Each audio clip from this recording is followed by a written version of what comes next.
Well, good morning, everyone, and welcome to the Secret Art of Huna Facebook Live. This is actually the second Facebook Live I've done this morning.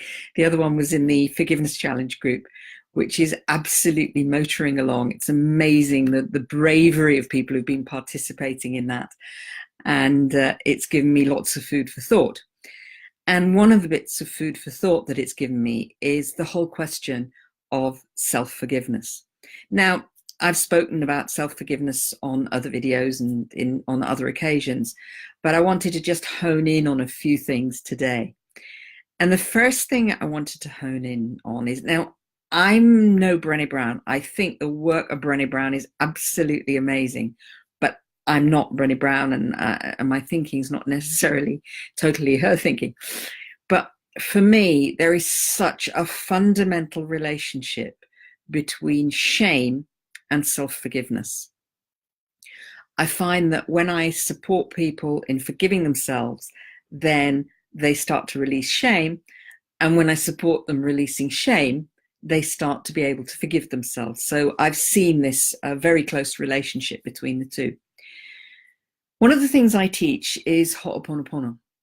Ho'oponopono is the Hawaiian forgiveness process, and a lot of people are familiar with it. It comes in different forms. There's many versions, as there are probably Hawaiian families in the Hawaiian Islands.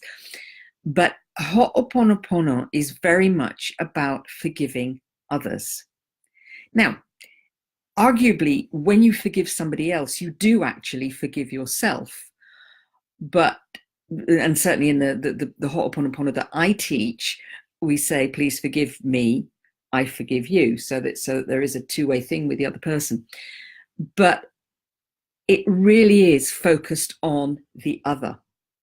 And for a lot of people, what I'm seeing in the challenge is that people really need to spend a lot of time with forgiveness of self, particularly where shame is an issue. So what can you do in terms of self-forgiveness? For me, release things like anger against yourself, sadness about things that you haven't done, regret's a big one. A lot of people have regret and shame kind of tangled up in one another. So I might say, I regret not having done something in my life, but I might also say that I'm ashamed of it. So for a lot of people, regret and shame have this very close interaction. Fear. Some people are ashamed because they're fearful. They haven't done things that they wanted to do because they were fearful, and they're ashamed of the fact that they never did it because they were fearful. So particularly, I see this particularly in my work with careers, that people will come to me and they've got this lifetime of regret because they were afraid to do the very thing that they wanted to do, and they're ashamed of the fact that they never did it when they had the opportunity. Guilt is a huge one. Very often guilt and shame are two sides of the same coin.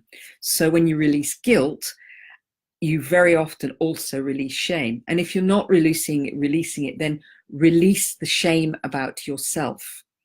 So really key releases that can help you in terms of getting rid of shame.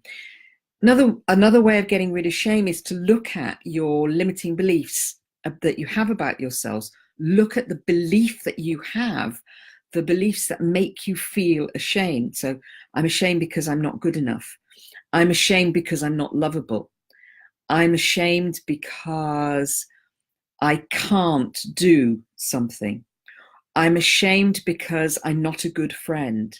I'm ashamed because I'm not a good daughter. I'm not a good enough parent. I'm not a something, or I'm ashamed because I'm too scary. That was one for me for a long time. I was ashamed because I was too scary. So when you release those limiting beliefs, that can help release the shame as well. And it also helps with the self-forgiveness. So for self-forgiveness, releases around the emotions, anger, sadness, fear, guilt, shame, if you need to release shame separately, and letting go of those limiting decisions that you have about yourself, That will really help on the self-forgiveness side. Self-forgiveness has its own challenges anyway, and the psychology industry, the psychology profession, have generally shied away from it. So there's not much written on it. There's loads written on forgiving others, but not much written on forgiving your own personal self and letting go of your own shame. So if you want to know how to do that, I do periodically post little guided meditations and little guided visualizations to help. And I do that in the group, I do that in the Secret Art of Huna for Powerful Transformation group. I also do some stuff in my Secret Art of Huna Pioneers Club group. And I do it at live events. And I've got a live event coming up. If you want to book on it, it's the 23rd, 24th of February. It's in Oxford. It's a 2-day event. And you won't just learn how to release shame and to forgive yourself by doing these release processes. You'll also learn an ancient, carefully guarded technique it's kind of similar to Reiki, but it's older than Reiki. It emerged in the 19th century rather than the early 20th century. And it's got 36 symbols, and it's hugely powerful. But what it does is when you start to use the symbols from that system, when you start to work with that system, that way of moving energy and healing, it really accelerates your ability to do the self-forgiveness piece, to do the releases, to release the emotions, to release the decisions. So 23rd, 24th of February in Oxford. And if you want to check it out, secretartofhuna.com/live will take you there. Otherwise, look forward to seeing you on another Facebook Live. Look forward to seeing you in the Secret Art of Huna